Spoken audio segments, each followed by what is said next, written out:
Hello viewers, இன்னைக்கு நம்ம பார்க்க போறது One Piece episode 1063 part 2.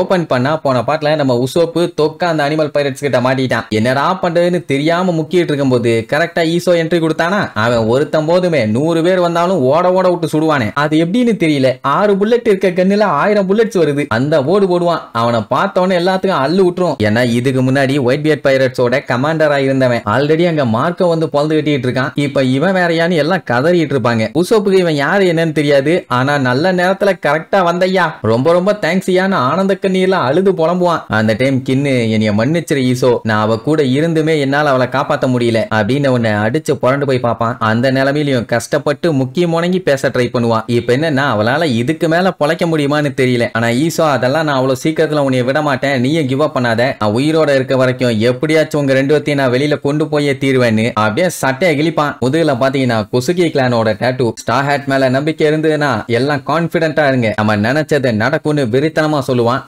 ரைட்னு அவங்களும் சந்தோஷப்படுவாங்க. அந்த டைமுங்கும் போது இன்னும் ஏகப்பட்ட பேர் வர ஆரம்பிச்சிருவானுங்க. அவன் என்ன கத்தி சண்டை போடுறாளா, டம்முன்னு ஒவ்வொருத்தனையும் வெட்டுறதுக்கு கண்ணை வச்சு சொல்றவன், அதனால பொல்லாந்து கட்டுவான். அதுக்கப்புறம் காடு உசோப்புன்னு அவனை கூப்பிடுவானா. இனி உனக்கு தெரியுமாடான்னு கேட்டா எப்படி தெரியாம இருக்கும், நீ தான் ஸ்னைப்பர் கிங் ஆச்சேம்பா. அவனுக்கு சந்தோஷம் தாங்க முடியல. சரி ஓகே, நீ அவங்க 2 பேத்தையும் எப்படியாச்சும் காப்பாத்தி கூப்பிட்டு போயிரு, இங்க இருக்க எல்லாத்தையும் நான் பாத்துக்கிறேன்னு சொன்ன உடனே சரி ரைட்னு சொல்லிட்டு அவன் அவங்களை தூக்கிட்டு போவான். இவங்களை கூப்பிட்டு போக தான் இந்த ஜிராஃபி மண்டைய ஹாம்லெட் இருக்கானே. அதனால அங்க பஞ்சாயத்து இல்ல, இங்க ஈசோ ஒருத்தனையும் விடுறதா இல்ல, பொல்லாந்து கட்டுவான். இப்படி இங்க சண்டை போயிட்டு இருக்கோம். அதே நேரம் 3rd ஃப்ளோர்ல ரைசோவுக்கும் ஃபுக்ரோகுஜிக்கும் சண்டை முடியறதா இல்ல. 2 பேரும் மாத்தி மாத்தி அடிச்சுக்கிறது மட்டும் இல்லாம கடைசியில ஒரு கிறுக்குத்தனம் பண்ணிட்டானுங்க. என்னன்னா பேரலைசிங் ஜுட்ஸு யூஸ் பண்ணிட்டானுங்க. சோ இவனை அவன் பேரலைஸ் பண்ணிட்டான், அவனே இவன் பேரலைஸ் பண்ணிட்டான். இப்போ அது பஞ்சாயத்து இல்ல, ஆள் கணக்குல நிப்பானுங்க. ஆனா சுத்தி இப்ப எல்லா இடமும் நெருப்பு பிடிச்சிருச்சு பாத்தீங்களா. இப்படியே நின்னுட்டு இருந்தானுங்கன்னா 2 பேருமே எரிஞ்சு செத்து போயிருவாங்க. 2 பேருமே ஒரு முடிவுக்கு வந்து ரிலீஸ் பண்ணா மட்டும்தான் தப்பிச்சு இங்க இருந்து ஓட முடியும். இல்ல நான் டங்கு வாரி கிழிஞ்சிரும். இப்போ ஒரு பஞ்சாயத்து என்னன்னா ரைசோ ஃபுக்ரோகுஜி ரிலீஸ் பண்ணிட்டான்னு வைங்க, அவன் ரிலீஸ் பண்ணாம விட்டான்னா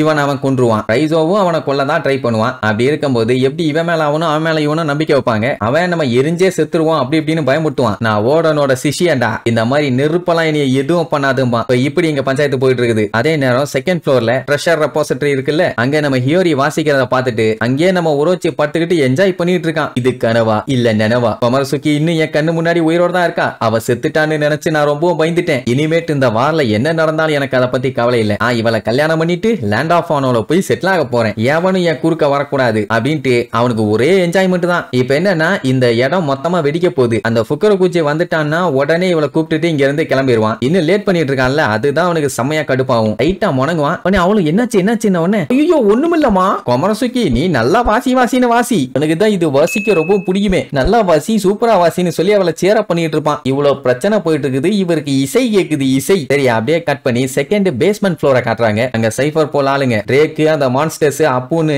எல்லாத்தையும் ஓட விட்டு பொளந்து கட்டிட்டு இருக்காங்க. அவங்க அடிக்கிற அடிய பார்த்துட்டு அப்புவும் அதுல இருந்து ஒரு மான்ஸ்டரும் பயந்து அடிச்சு ஓட ஆரம்பிச்சிருவாங்க. இவ்வளவு நேரம் ஓவரா ஆஹா ஓஹோ நாங்கெல்லாம் அப்படி இப்படின்னு சீன் போட்டுட்டு இப்ப அவனுக்கு அடிக்கிற அடிய பார்த்தோன்னே பீதியில திருச்சு ஓடுறான். ஆனா அவனுக்கு தான் தப்பிக்க விட மாட்டானுங்களே. சொல்ல போனா அவனுங்களே கொஞ்சம் கஷ்டப்பட்டு தான் ஜெயிச்சிருக்கானுங்க. இவ்வளவு ஸ்ட்ராங்கா இருப்பாங்கன்னு எதிர்பார்க்கல. அடி வாங்கினவங்க எல்லாம் இதுக்கப்புறம் எந்திரிக்க வாய்ப்பு இல்ல. அப்போ தப்பிச்சு போறானே, என்ன பண்ணலாம்னு யோசிச்சுட்டு இருக்கும் போது அந்த டைம் போன் கால், ரோபினை புடிச்சிங்களா இல்லையான்னு. அதுக்குதான் போயிட்டு இருந்தோம். இடையில சில பேர் வந்து கடுப்பேத்தி விட்டானுங்க. அப்படி இப்படிமானுங்க. பேசிட்டு இருக்கிறது வேற யாரும் இல்ல, மிச்ச ஒருத்தன் இருக்கானே அவங்கிட்ட தான். அவன் இந்த மாதிரி நம்ம லீடு பெர்ஃபார்மர்ஸ் எல்லாத்தையுமே பொழுது கட்டிட்டாங்க, இனி சீக்கிரமா நம்ம இங்க இருந்து தப்பிச்சு போகணும், இல்லன்னா நமக்கு தான் பிரச்சனைமா. இவங்களால நம்பவே முடியல, கைடோவோட லீட் பெர்ஃபார்மர்ஸ் இவங்க எல்லாம் தோக்கடிச்சிட்டாங்களான்னு. ஆல்ரெடி டொபிரோப்போ காலி, இதுல இது வேற. இங்க சஞ்சய் கவுந்துட்டால, அவனை படுக்க போட்டு அந்த பொண்ணு பாத்தீங்கன்னா ட்ரீட்மெண்ட் பார்த்துட்டு இருப்பா. இன்கேஸ் இந்த ஒஸ்ட் ஜெனரேஷனை சேர்ந்தவங்க மட்டும் ஜெயிச்சிட்டாங்கன்னா வரலாற்றுல இது ஒரு பயங்கரமான கதையா இருக்கும். இன்னும் சில நிமிஷங்கள்ல இங்க நடக்க போற ஒரு விஷயம் தான் இந்த உலகத்தையே புரட்டி போட போகுது அப்படி இப்படின்னு பயங்கரமா சொல்லுவான். அகைன் கைடோ லூஃபியோட சண்டையை காட்டுவாங்க.